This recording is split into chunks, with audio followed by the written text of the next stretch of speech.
Tudo bem, Arthur? Tudo certo. Essa participação, deixa eu tirar o fone aqui.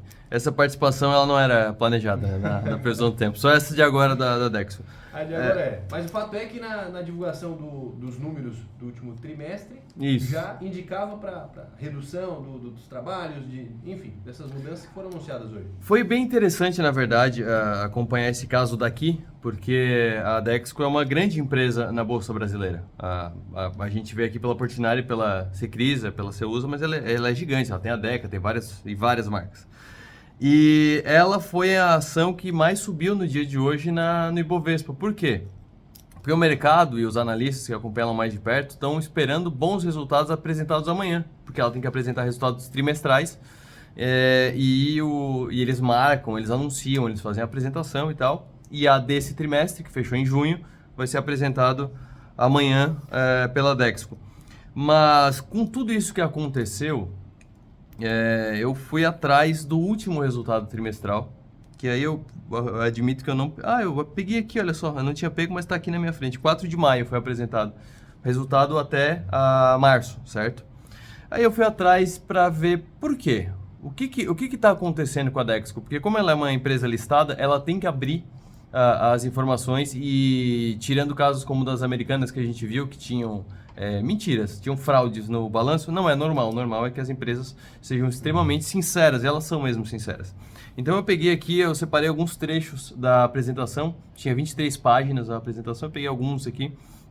E vamos falar só da parte de revestimentos, porque a Dexco tem madeira, celulose solúvel, essa eu nem acompanhava, metais e louças, que é a Deca, uma coisa de banheiro e tal, e revestimentos cerâmicos, que é o que nos interessa. Então, resultado trimestral, primeiro trimestre de 2023. Na parte de revestimentos tem 3 observações, assim, para ser aquele resumo inicial. Primeira página da apresentação. Manutenção dos níveis de preço mesmo em meio à queda de volume vendido, ruim. Alongamento das paradas para manutenção, pressionando os custos e as margens da divisão, ruim. EBITDA, ajustado EBITDA é o que vem antes dos custos não operacionais, como impostos, depreciação, que é um cálculo feito que não impacta no caixa, mas impacta no resultado financeiro. Então, o EBITDA, que seria o lucro bruto, seria a conta de padeiro, ajustado recorrente, que é operação normal, sem nada extra, 2,4 milhões de reais negativo. Ou seja, antes mesmo do imposto, o operacional já deu um prejuízo de quase 2 milhões e meio na área de revestimentos. Então, tá ruim, âncora, tá puxando para baixo a Dexco o revestimento.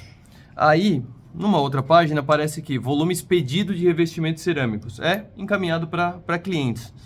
Aí, na comparação com o primeiro trimestre de 2022, então eles compararam os primeiros 3 meses desse ano, que era a apresentação que estava sendo feita, com o mesmo, para pegar sazonalidade. É por causa da época do ano? Não, então compara com a mesma época do ano, exatamente um ano atrás, é algo bem corriqueiro de fazer. Queda de produto mandado, encaminhado para cliente, de 35%. Comparando com o trimestre anterior, o último de 2022, então era o último resultado que tinha, queda de mais de 15% no revestimento cerâmico. Mas não é só do cerâmico nessa comparação direta, porque também tinha caído 15% na Deca e 6% nos painéis, que são a parte de madeira. Só que aí quando faz de um ano, não fica igual, porque o da Deca de um ano era 11,5%, enquanto o revestimento cerâmico da Dexco era de 35%. Então, realmente, revestimento cerâmico apanhando muito dentro dessa família que é a Dexco. E a Dexco é uma empresa só, então ela tem que ver o que está dando mais resultado, ver o que está dando menos resultado e ver o que está atrapalhando o resultado, que infelizmente é o caso da parte cerâmica. E aí tem aqui uma análise do mercado, não vou ler ela inteira, é um texto grande, mas eu destaquei alguns pontos. Taxa básica de juros em patamares elevados, a Selic que a gente está vendo, está sofrendo muito com isso. A dificuldade de acesso ao crédito seguem sendo um importante fator de desaquecimento do setor da construção. Dados divulgados pela Anfacer que é a Associação Nacional, o CER é de cerâmica, mas eles já pegam outros tipos de revestimento também hoje em dia. Dados da Anfacer com piora de 18,4% nas vendas de revestimentos cerâmicos. Aí é o total do setor, não só da Dexco. Mas aí, em meio a esse contexto, na Dexco, os resultados da divisão madeira novamente superaram as expectativas, então bom para madeira. Já a divisão de acabamentos para a construção foi mais impactada pela piora do mercado. As vendas de revestimentos caíram acima do mercado, o que levou a um alongamento das paradas das fábricas de revestimentos cerâmicos iniciadas no fim de 2022. Ou seja, a Dexco fez paradas mais alongadas, não porque estava com problema de manutenção, mas sim porque quis alongar mais para dar uma segurada, porque produzir também tem seus custos. E o EBITDA ajustado recorrente encerrou o período em, como eu disse, menos 2,4 milhões de reais. Receita líquida, aí de todo o mix, de toda a empresa. Uma queda nas vendas de todos os seus produtos, aliada à piora de mix, ou seja, o portfólio estava pior, fez com que a receita líquida apresentasse uma queda de quase 20%, quando comparado ao mesmo trimestre de 2022. Já a relação com o trimestre anterior, né, que é o do fim do ano, 13,6%. Por que eu estou falando isso? Porque mostra o problema da Dexco em si. Não é só o revestimento cerâmico, mas o revestimento cerâmico é um agravante. E aí tem aqui só do revestimento cerâmico. Receita líquida, pulando um ano, 2022, 2023, caiu 33% da receita líquida, enquanto, em comparação com o fim do ano, 17,6%. Lucro bruto caiu 68,6%, quase 70% do primeiro trimestre de 22 para o primeiro trimestre de 23. E se comparar só um trimestre com o outro, fim do ano passado com o começo desse ano, 39% de queda. A margem, que é o que sobra, quantos por cento sobra? Estava no primeiro trimestre do ano passado em 39,5%, 39,4%, e está agora em 18,5%. Então, caiu pela metade. Então, tá pela metade a margem. E a margem é muito importante nesse setor. Lucro operacional antes do financeiro. Porque às vezes as empresas investem em renda fixa, por exemplo, deixa o caixa num CDB, está rendendo 1,11% ao mês, então às vezes o operacional dá prejuízo, mas o caixa consegue compensar. Então aqui é só o operacional. Deu prejuízo no trimestre passado de 20.402. Isso de prejuízo do setor, e aqui eu estou falando só do setor cerâmico mesmo, Portinari, Castelato e a Ceusa. E aí vem aqui um ponto, aí se repete um pouco das quedas de mercado e tal, e tem uma parte aqui que fala do custo. O custo caixa unitário da divisão, então é como se a divisão de revestimento fosse uma empresa só, eles usam como um caixa só para aquele setor. O custo caixa unitário da divisão aumentou em 35,5% quando comparado ao mês anterior.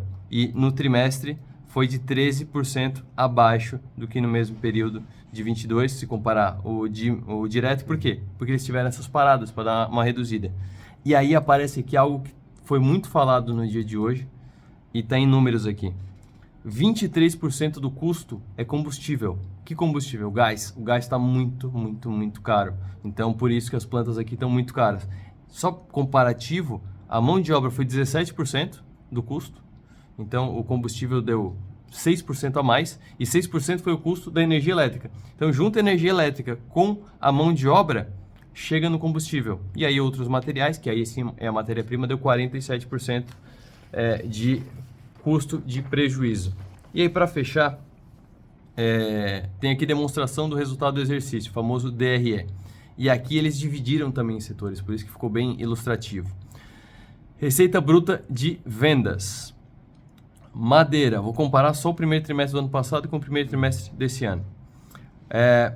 Mercado interno, receita bruta de vendas. A madeira caiu 12,5%, Deca caiu 20%, revestimento cerâmico caiu 31,5%. Mercado externo, 25,6% para madeira, 28,6% para Deca, 32,8% para revestimentos cerâmicos. Receita líquida, mercado interno, caiu 11% para madeira, 22% para Deca, 33% para revestimentos cerâmicos. Mercado externo, 26,2% para madeira, 28,6% para revestimentos cerâmicos, 32,8% para, 28% para Deca e 32,8% para revestimentos cerâmicos. O que isso aqui mostra? A cerâmica, infelizmente, está puxando a Dexco para baixo. Então, por conta disso, ela está fazendo uma otimização na sua operação, uma otimização nos seus fluxos de produção. O que é uma otimização? É o que eles estão fazendo agora. Eles estão parando a produção aqui na quarta linha, estão colocando lá na BR-101, RC1, RC2.